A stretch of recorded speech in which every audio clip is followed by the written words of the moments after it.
کہ صف بستہ پیچھے ہیں حاضر، جو سلطنت آگے کر گئے تھے، ضیائیں کچھ عرش پر آئیں کہ ساری قندیلیں جھلملائیں، حضور خورشید کیا چمکتے، چراغ منہ اپنا دیکھتے تھے، تبارک اللہ شان تیری تجھی کو زیبا ہے بے نیازی، تبارک اللہ شان تیری تجھی کو زیبا ہے بے نیازی۔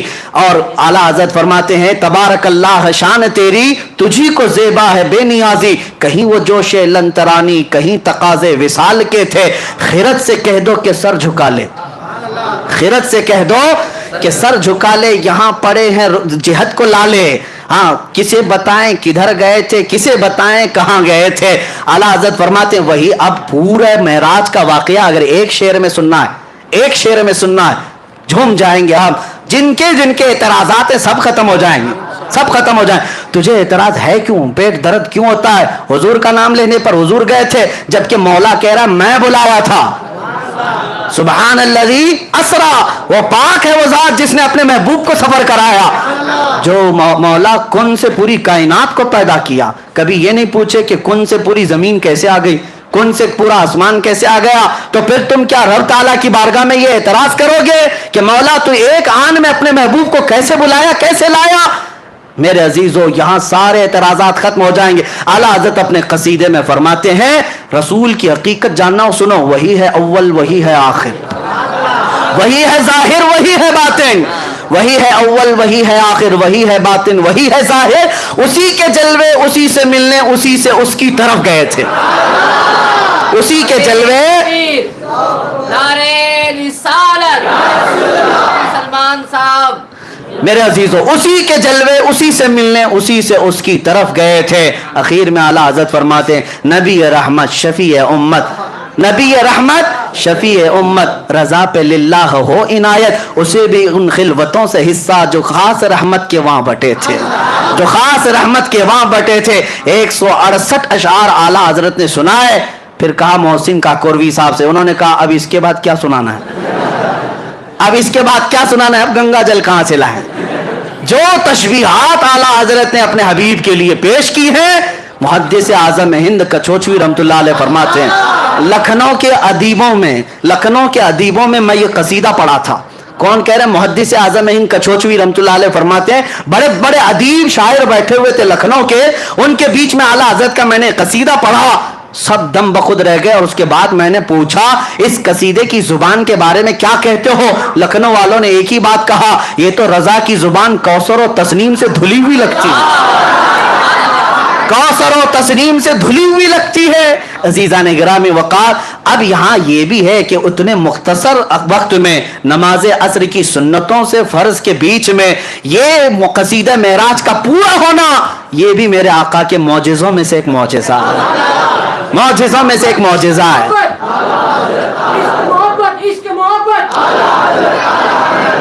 نعرہ تکبیر، نعرہ رسالت، نعرہ تکبیر، نعرہ رسالت۔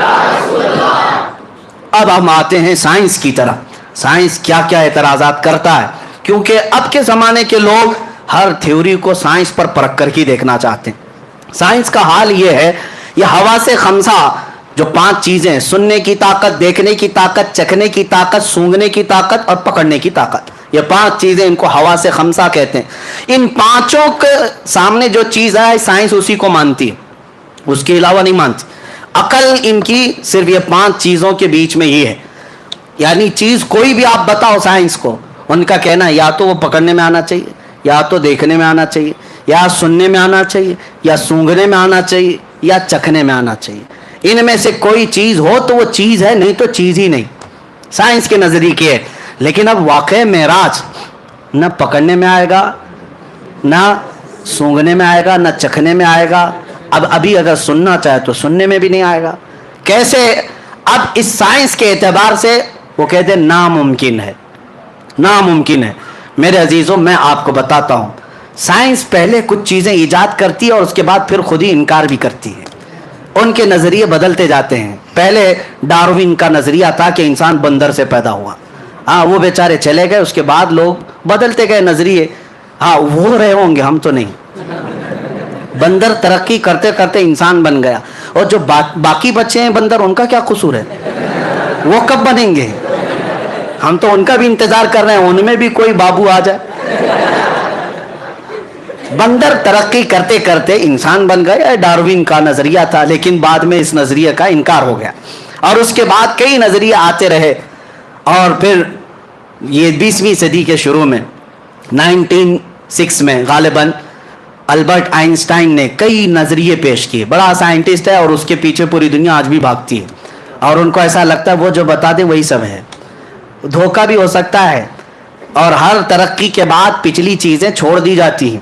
جیسے جیسے دنیا ترقی کرتی جاتی ہے نئی نئی ایجادات معلوم ہوتی ہیں۔ پہلے دنیا یہ کہتی تھی کچھ چیزیں ایسی ہیں جو نہیں دکھتی تو اس کو ماننا بھی نہیں ہے، جو نہیں دکھتی اس کو ماننا بھی نہیں۔ بعد میں پھر سائنس نے جب ٹیلیسکوپ پیدا کیا، دور دیکھنے والی چیزیں، مائکروسکوپ پیدا کیا، خوردبین اور دوربین جس کو کہتے ہیں، اور اس کے بعد مائکرو ویو ڈیٹیکٹر جو شعاؤں کو بھی گرفتار کر کے لوگوں کے یعنی دکھا سکتا ہے، تو یہ سب جب مشینیں پیدا ہونے لگی تو سائنس کہنے لگا کچھ اور بھی چیزیں ہیں دنیا میں، یعنی ستاروں سے آگے جہاں اور بھی ہے۔ اب ماننے لگے اور آگے بڑھنے لگے، اور اس کے بعد میں کہتا ہوں عقل کے اندھوں کو جو میرے آقا صلی اللہ علیہ وسلم کے معراج کے سفر کے منکر ہیں، حضور کو یہ سفر کیوں دیا گیا تھا؟ یہ سائنس کے لیے ہی ہے۔ میں آپ کو بتاؤں، اس لیے کہ ہر نبی کو جو معجزہ دیا گیا ہے اس زمانے کی جو سب سے اعلیٰ چیز تھی اسے چیلنج کرتے ہوئے معجزہ دیا گیا۔ اس زمانے کے جو لوگ سب سے بڑے ترقی یافتہ ہوتے تھے ان کو چیلنج کرنے کے لیے نبی کو معجزہ دیا جاتا تھا۔ موسیٰ علیہ السلام کے زمانے میں جادو اپنے عروج پر تھا۔ موسیٰ علیہ السلام کو لکڑی کا عصا ایسا دیا گیا کہ زمین پر ڈالیں تو سانپ بن جائے، اور اس کے بعد اٹھا لیں تو پھر لکڑی بن جائے۔ جیب میں ہاتھ ڈال کر موسیٰ علیہ السلام نکالتے تو ہاتھ ایسا چمکتا کہ رات اجالی ہو جاتی۔ یہ دے بھیسا، یہ دو معجزے تھے۔ اس زمانے کے جادوگر حیرت میں تھے ایسا کیسے ہو سکتا ہے، کیونکہ وہ چھوٹی چھوٹی رسیوں سے وہ بھی سانپ بنا لیتے تھے۔ اب میں آپ کو بتا دوں معجزے اور جادو میں فرق کیا ہے۔ آپ سوچیں گے موسیٰ علیہ السلام کا مقابلہ فرعون کے جادوگروں کے ساتھ ہوا تھا۔ میں پوچھ رہا ہوں ٹائم کوئی مسئلہ تو نہیں ہے؟ ہاں، آج معراج کی شب ہے، کسی کو جانا ہے میں پابند نہیں کرتا، جس کو جانا ہے وہ جا سکتے ہیں، جسے بیٹھنا ہے وہ بیٹھ سکتے ہیں۔ اللہ تبارک و تعالی رحم فرمائے۔ اب آپ کبھی یہ سوچتے ہیں کہ جادوگر وہاں پورے آئے تھے فرعون کے بلاوے پر، سب کو فرعون نے کہا تم اپنا دکھاؤ، موسیٰ اپنا دکھائیں گے، سبوں نے رسیاں زمین پر ڈال دی، چھوٹے چھوٹے سانپ بن گئے۔ موسیٰ علیہ السلام نے لکڑی ڈالی، بڑا اژدہا بن گیا، اور وہ اژدہا سارے سانپوں کو نگل گیا۔ جادوگر پھر دوسرے سانپ بنا لیتے، کیوں نہیں بنائے؟ بلکہ قرآن میں ہے قالوا آمنا برب موسیٰ و ہارون، سبوں نے پکار کر کہا موسیٰ و ہارون کے رب پر ہم ایمان لاتے ہیں۔ سارے جادوگر اتنی بات پر ہار گئے، ارے اور دکھاتے، اور کچھ دکھاتے۔ اب فرق میں آپ کو بتاتا ہوں، جادوگر جو دکھاتا ہے وہ جادو چیزوں کو بدلتا ہے۔ مثال کے طور پر ابھی یہاں بوتل کوئی جادوگر اس طرح پھینک دیا اور آپ کو لگا پھول گر رہے ہیں، کرتے ہیں نا میجیشین، لیکن یہ ہوتا کیا ہے؟ وہ ہوتا یہ ہے کہ صرف نظروں کا دھوکہ، یعنی نظروں پر بندش ہو جاتی ہے۔ جادو کا کمال یہی، وہ چیز نہیں بدلتی، جادوگر دیکھ رہا ہوتا ہے یہ بوتل بوتل ہی ہے، لیکن لوگوں کو پھول دکھ رہی ہے۔ جادوگر کی نظروں میں چیز نہیں بدلتی۔ اب موسیٰ علیہ السلام کے مقابل میں جو جادوگر آئے تھے، رسیاں ڈالے تو صحیح، دنیا کو سانپ دکھ رہے تھے لیکن جادوگروں کو تو رسی دکھ رہی تھی۔ لیکن موسیٰ علیہ السلام جس لکڑی کو ڈالے تھے وہ حقیقت میں سانپ تھا، وہ حقیقت میں سانپ تھا۔ یہی فرق ہے، جادوگر نظر بندی کرتا ہے، نبی جو معجزہ دکھاتا ہے حقیقت بدل دیتا ہے، حقیقت بدل دیتا ہے۔ موسیٰ علیہ السلام کو ان کے زمانے کا بڑا چیلنج تھا جادو، اس سے بڑی چیز موسیٰ علیہ السلام کو دی گئی۔ عیسیٰ علیہ السلام کے زمانے میں یونان کے ڈاکٹر طبیب بڑے مشہور تھے، بیماروں کو صحیح کرنے میں ان کا کوئی مثال نہیں تھا، بڑی بڑی دوائیاں ایجاد کر چکے تھے۔ عیسیٰ علیہ السلام کو اللہ نے معجزہ کیا دیا؟ کوڑ کے بیمار، برس سفید داغ والا، آج تک اس کا علاج نہیں۔ یونان کے لوگ اس وقت بڑی بڑی بیماریوں کا علاج ڈھونڈ لائے تھے، لیکن برس کی بیماری، سفید وائٹ داغ جو ہے، اس کا علاج آج بھی نہیں ہو پاتا۔ کوڑ کی بیماری اور برس کی بیماری والے پر عیسیٰ علیہ السلام صرف ہاتھ لگا دیتے اسے شفا مل جاتی۔ مادرزاد اندھے جو پیدائشی اندھے ہیں، عیسیٰ علیہ السلام ان کے سر پر ہاتھ رکھتے آنکھیں آ جاتی۔ مٹی کے پرندوں میں پھونک مارتے وہ زندہ ہو کر اڑنے لگتے تھے۔ عیسیٰ علیہ السلام کو ان کے زمانے کے جو چیلنجز تھے اس کے مطابق معجزہ دیا گیا۔